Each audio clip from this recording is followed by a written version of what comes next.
Hello, friends. Welcome to .org, the podcast all about how nonprofits tell their stories. I'm your host, Matt Pearl. I was a broadcast journalist locally and nationally for 20 years. Now I run Pearl Impact Media. I help nonprofits and purpose-driven businesses raise money, raise awareness, and separate themselves from the rest through meaningful, memorable, and affordable video storytelling. That's my mission, and an offshoot of that mission is this podcast. Each episode, I chat with a nonprofit leader with a defined, thoughtful, and successful approach to telling their organization's story. Guys, this is episode 1, and we are not holding back. My guest is someone I've known nearly 14 years. I knew him when he was just planting the seeds of the nonprofit he now co-leads, and I've watched him and his brother grow those seeds into something absolutely special and impactful. He is the co-founder and executive director of the Kyle Pease Foundation. Brent Pease, welcome to .org. Well, thank you, Mr. Pearl. Thanks for having me on today. Absolutely. And Brent, the first question will be the toughest. Tell us everything you can about your organization in 30 seconds or less.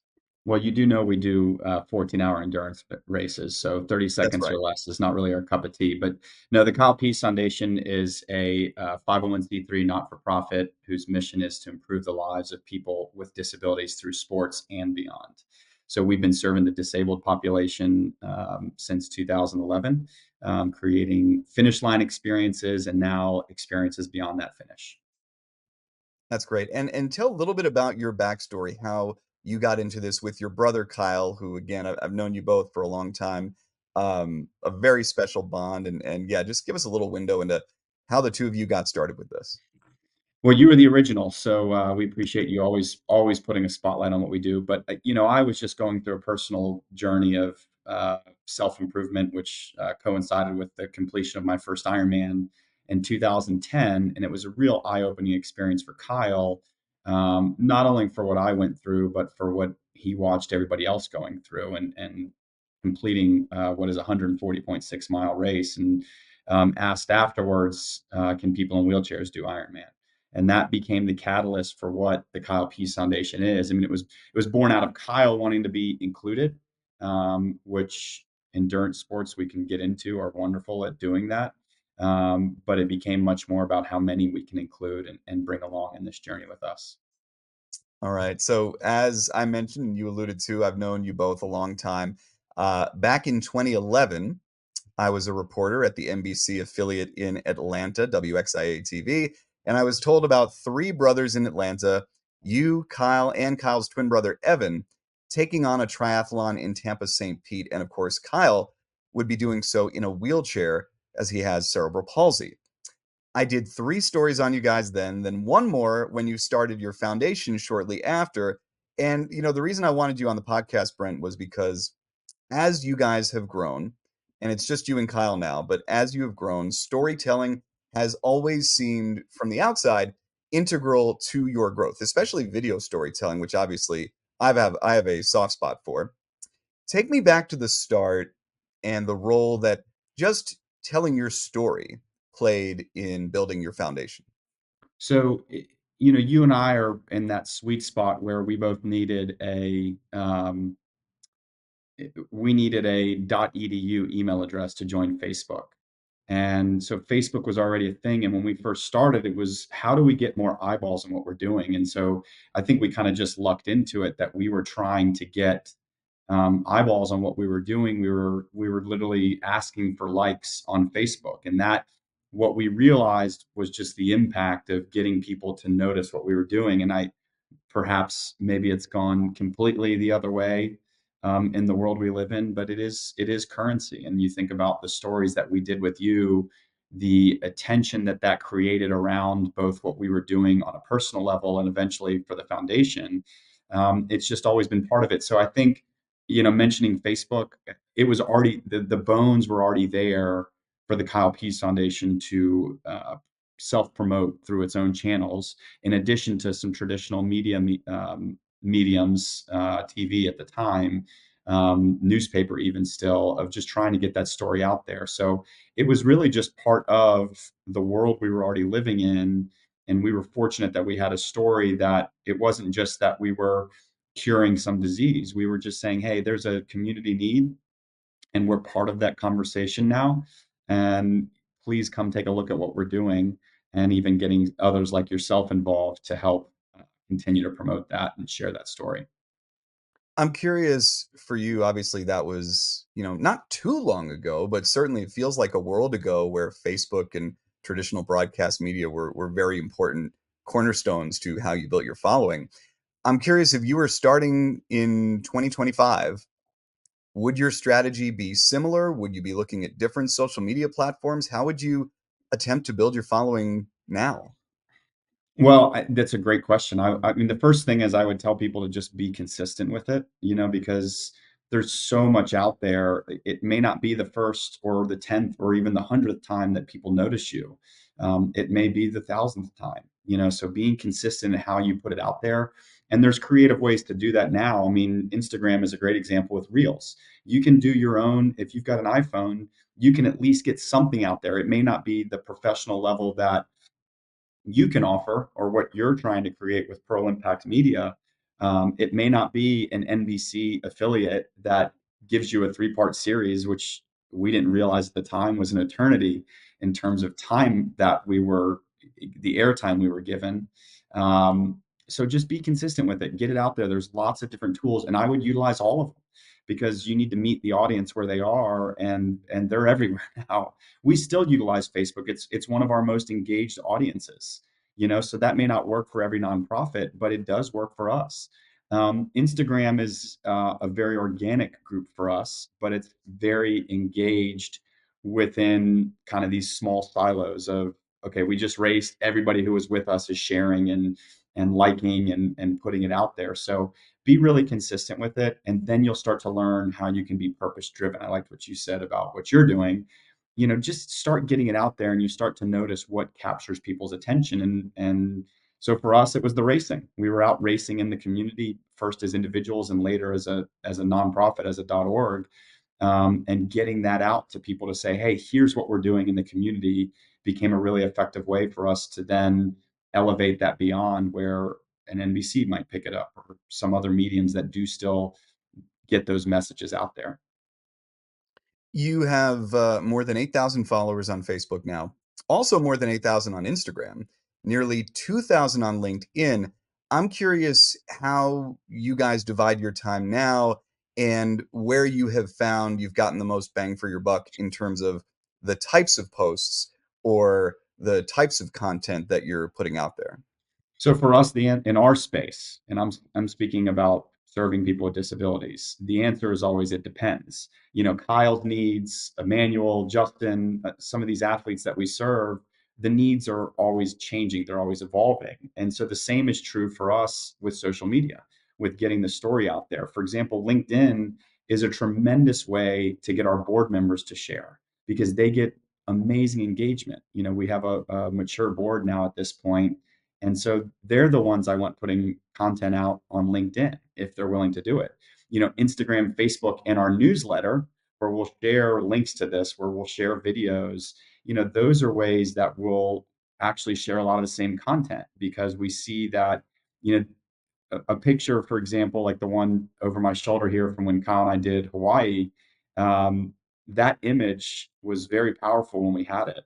And we shared it across all channels, but the engagement wasn't universal. So while we might have somebody that's following us on every channel, they're not engaging us everywhere. A lot of times, though, with Instagram, that's kind of the inspirational, motivational type content. Here's specifically what we do.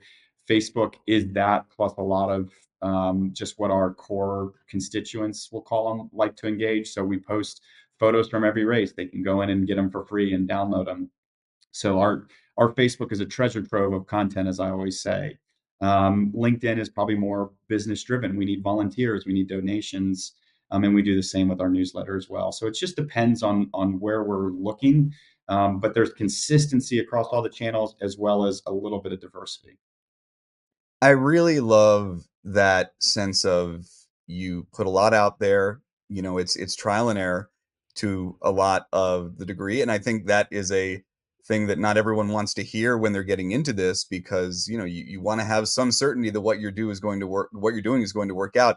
And yet it's that trial and error that enables you to learn who your audience is, what they want, and the different audiences that you might have that can transfer and reshare your content in different ways. Um, Brent, one of the things that I've always admired about your foundation specifically is the really nice balance that you have between what you post on your own and then what you hire others to do for you. And it has always seemed intentional to me, which is part of why, again, I thought you'd be just such a great guest here for this first episode. I'd love to get inside your mind a little bit. Tell me how you decide what is the content that you know that you and your team can put out on your own, and what's the content where you decide, okay, we need a professionally produced video here. We need to try to find someone to do this to tell our story in a different way. Well, it really all started by accident. In fact, most of the things that I've been successful at in my life are luck or mistake or happy coincidence.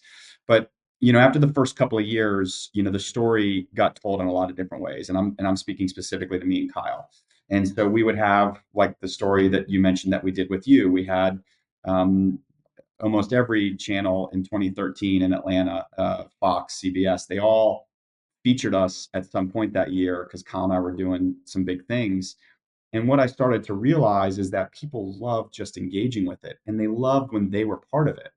And so in 2014, I had met a student that was volunteering at one of our events that said her dad was getting started with content and would do some free stuff for us if we were interested. And of course, why would I ever say no as a nonprofit if somebody's offering me help? And so the dad came in and he recorded the Atlanta Publix half marathon, and he made this 5-minute long video, which today I don't think people would really engage, but at the time it was 5 minutes of everybody that raced with us, and we sent it out and they loved it. And so then all of a sudden it was saying, okay, well, now there's all these other stories that exist within the Kyle Pease Foundation that we probably don't know how to pull those things out of. I wish the stories you did with Kyle and Evan and myself were still online, because when you go back and watch, you see the expertise from a professional in pulling some of those things out.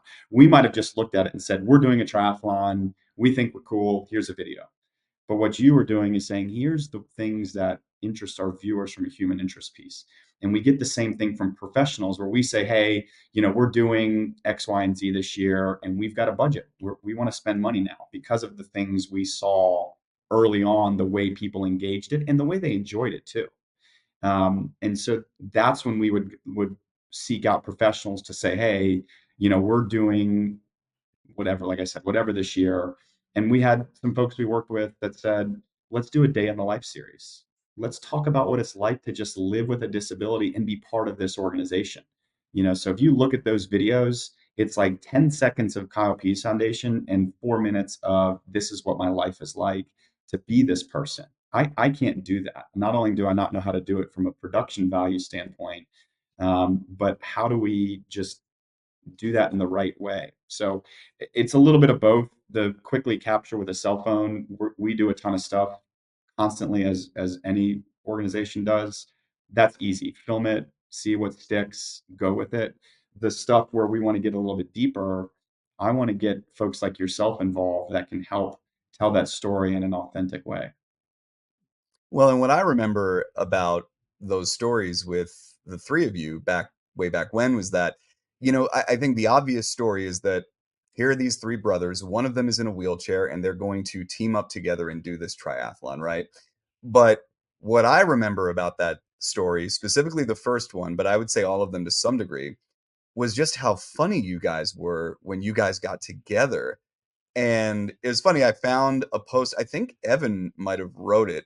It's still on your foundation's website from that weekend. And he talked about how when you guys were in Tampa St. Pete to do the St. Anthony's Triathlon, he mentioned how Saturday afternoon, which I think was the afternoon before the triathlon, was his favorite part of that day because the three of you spent time with me, and he didn't even remember what I had asked you guys, but it was just so fun to just cut up, the three of you just cutting up together and ripping on each other and laughing and just relaxing before this big event. And I think a lot of times, I say all that to say, I think a lot of times organizations are focused on telling the story of their mission, right? And what they do. And I think what an outside storyteller can sometimes bring is that different lens about here's what really might attach people to Hmm. your mission. And here might be what brings people in. Clearly, I don't think with what you guys were doing, you needed a whole lot of help bringing people in. But I know from my standpoint as a back then as a journalist and telling that story from a news perspective, but I think it still applies from a a marketing or organizational perspective. Being able to tell your story in three dimensions is part of what is going to separate you Hmm. from all the others that are doing similar work and in similar places. It's that third dimension that's really going to enable you to break out. Yeah, I completely agree. And it might be easy to look at our organization and say, I mean, we're walking billboards. We are pushing wheelchairs through the streets of Atlanta. I mean, what better story to tell, some might say, but I would go and challenge that individual or that organization to say, sure, but there's humans and there's people that exist within your organization.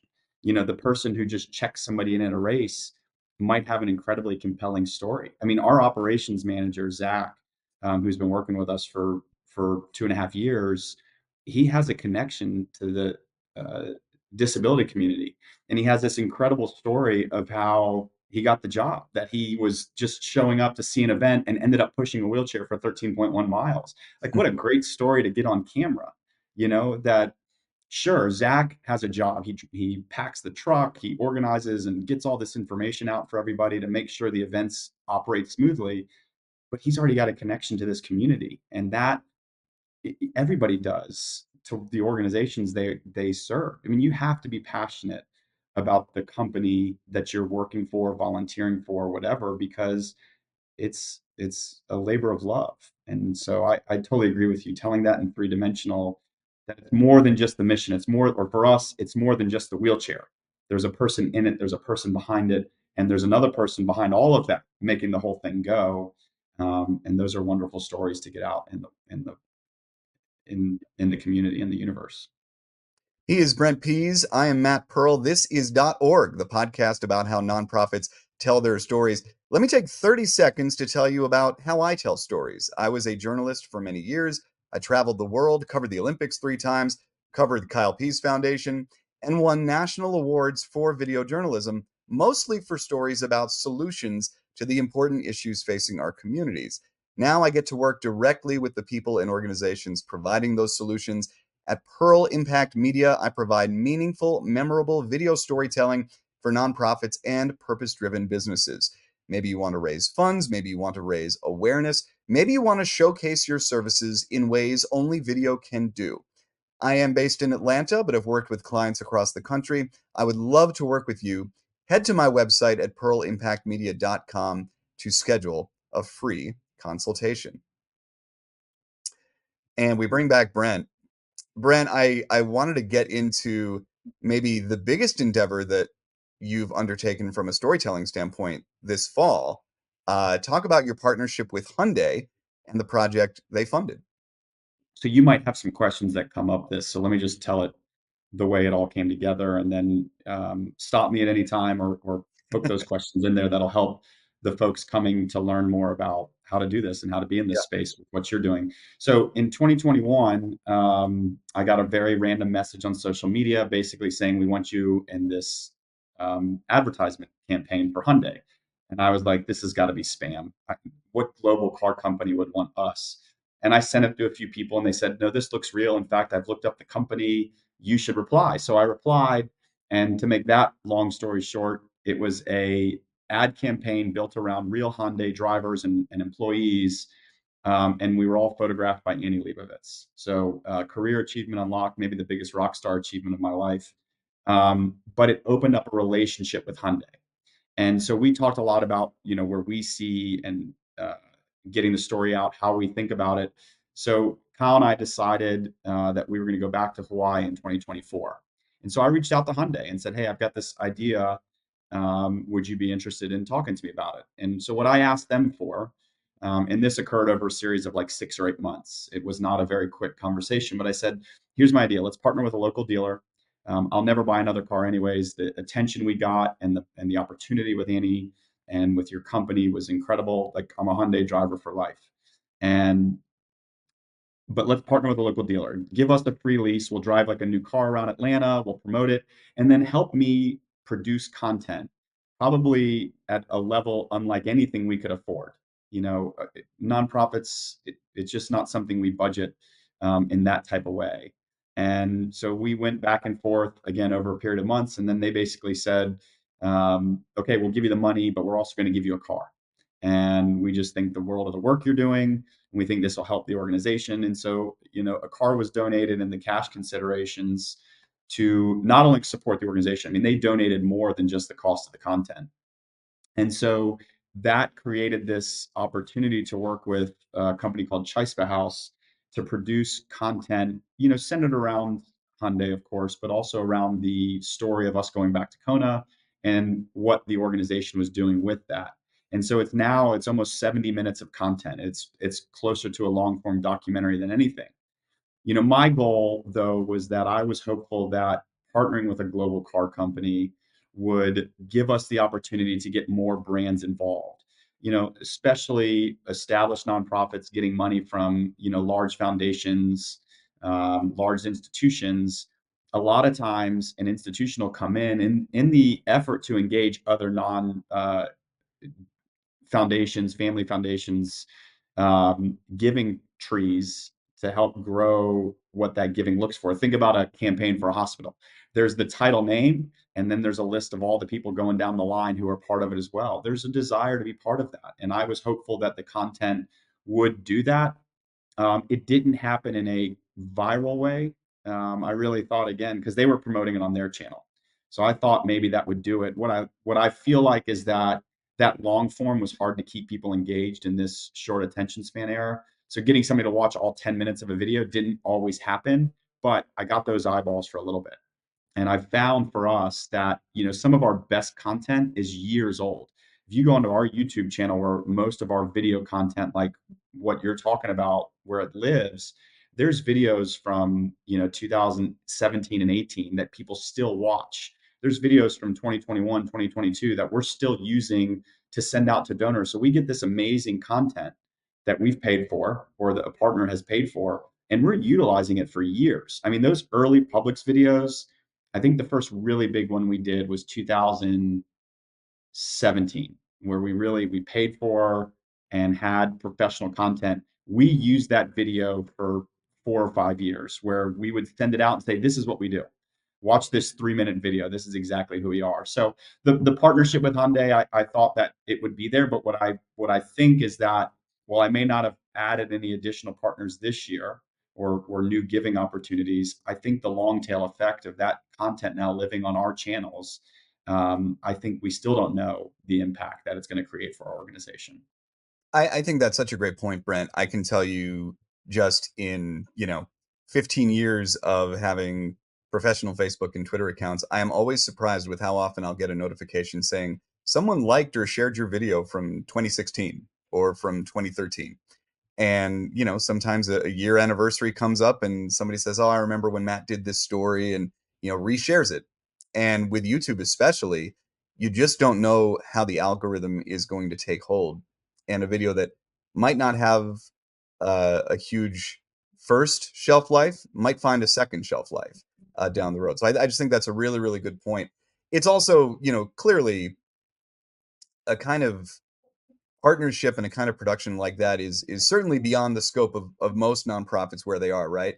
But for I think for a lot of nonprofits, it speaks to the fact that even getting their toes in the water when it comes to storytelling, when it comes to video, can be a challenge because even though they know it's a space they should be in, they just, it's not their mission, it's not their instinct, it's not their expertise. And they struggle Mhm. with where to start, what to do, how to do it on, as you alluded to, a nonprofit's typical budget, right? What's your thought process about all that? I know we talked a little bit about, how you would do this now if you were starting up, but I'm curious from your vantage point for those nonprofits that are just starting to get into whether it's social media or higher end video or whatever they're trying to get into, how would you recommend they do so with a certain sense of confidence? Well, I don't know that you'll ever have confidence. I mean, I was super confident partnering with Hyundai would be a home run. And it listen, from an organizational standpoint, it has been internally. But what I would say is that a lot of times when you're thinking about budgeting, the first thing you might cut from a budget would be marketing expenses. Well, how does the marketing, like, how does this benefit us? But it's hard for me to put a dollar figure to say, well, Matt Pearl's story in 2011, we're still getting donors from that. Well, it's more about, I want to have this residual content effect, that it's not just the 2024 video, it's the 2011 and the 2014 and the 2017 that people still engage with. I love what you said. Like, you still get these, or what you pointed out is you still get these notifications that, your video from 2013 was just liked by Brent Pease. And so, we always include budget. We have a contractor who does our social media and digital marketing. But I always increase that budget so that I could come back in later and say, you know what, I want to spend a little bit more money on an extra video. We didn't think about this, or I just want to have that available to us so that we can get that content out there should we need to. And that's just been something we've always thought about. The accumulation factor is so important. I always reference, I'm on the board at Lecatech of Georgia, which I know is an organization that you all are affiliated with to some degree. And my charge when I came on the board was to help build up our social media. And what our strategy has become has really been just consistently posting moments and photos and videos from play sessions and events. And what ends up happening is kind of like what you said, there's this cumulative effect, whereas someone who wants to know now about Lecatech of Georgia, what we're all about, can go on our Facebook page and get a pretty good idea just from the videos and photos that we've posted. And I think similarly, if someone wants to know what the Kyle Pease Foundation is about, they now have hours of footage at this point, and hours of content, whether it's photos or videos, that they can sift through and really see. So you do get that long tail, which I think is so, so important. Brent, this has been extremely informative. I'm going to ask you that famous last question that all reporters love to ask. Is there anything we haven't talked about that you would like to add? So I would just add that I love what you're doing, and I hope that folks that you've already reached out to, companies that you're talking to, would just consider what is the impact of having this additional piece. Let's just say it's one thing. What is the impact of having that one thing that you can share with the world, we'll say, So I do have that. We just did it with Hyundai. I can now share that with the world. I might only get one person in outside the United States to watch it, but that's one more set of eyeballs that I didn't have because of that opportunity. So I think everybody should be asking themselves that question, and I'm glad that you're one of the people out there helping organizations ask that. All right, Brent, thank you so much. Thank you. Thanks for having me. That is Brent Pease, co-founder and executive director of the Kyle Pease Foundation. You can check them out at kylepeasefoundation.org. And that is episode 1 of .org. If you found this helpful and want others to hear it too, a great rating or review wherever you get your podcast goes a long way. Please take the time if you can. And check out my work at Pearl Impact Media. Video storytelling can be so beneficial for organizations. I would love to work with yours. Book a free consultation now at pearlimpactmedia.com. All right, friends, I am Matt Pearl. Thank you for listening to .org. We'll see you next time.